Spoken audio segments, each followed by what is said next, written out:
Hi friends, welcome to one more mini log అండి. Everyday నా day వచ్చేసరికి tea తోటి స్టార్ట్ అవుతుంది. అలాగే ఇంట్లో వచ్చేసరికి పిల్లలు వాళ్ళ పిన్ని వాళ్ళ ఊరికి వెళ్ళారండి సెలవుల సందర్భంగా. నేను వచ్చేసరికి మా హస్బెండ్కి లంచ్ బాక్స్లోకి అని చెప్పి పప్పు కుక్కర్లో పప్పు పెట్టేశాను. అలాగే తాలింపులోకి ఉల్లిపాయలు ఎండుమిరపకాయలు అన్నీ ఎంచి పెట్టుకున్నాను.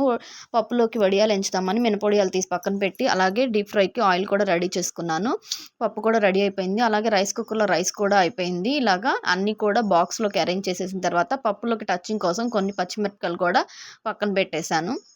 ఇంకా ఈవినింగ్ స్నాక్స్ కోసం ఎగ్ బజ్జీ వేద్దామని చెప్పి మా హస్బెండ్ వచ్చేసరికి ఎగ్స్ బాయిల్ చేసి శనగపిండిలో ఉప్పు, కారం, తినే సోడా, అలాగే గరం మసాలా అన్నీ కూడా యాడ్ చేసేసి పక్కన పెట్టేశాను. మార్నింగ్ వడియాలు ఎంచిన ఆయిల్ ఉంది కదా, ఇంకా అందులోనే బజ్జీలు వేసేస్తున్నాను. ఈ బజ్జీలన్నీ రెడీ అయిపోయిన తర్వాత మధ్యలో కట్ చేసేసి సన్నగా తరిగిన ఉల్లిపాయలు, కొద్దిగా కారం, నిమ్మరసం వేసామంటే టేస్ట్ సూపర్గా ఉంటుంది. నేనైతే వీటితో పాటు థమ్స్అప్ కూడా తాగాను. మా హస్బెండ్ వచ్చేసరికి టీ తాగారనమాట. ఈ వీడియో మీకు నచ్చిన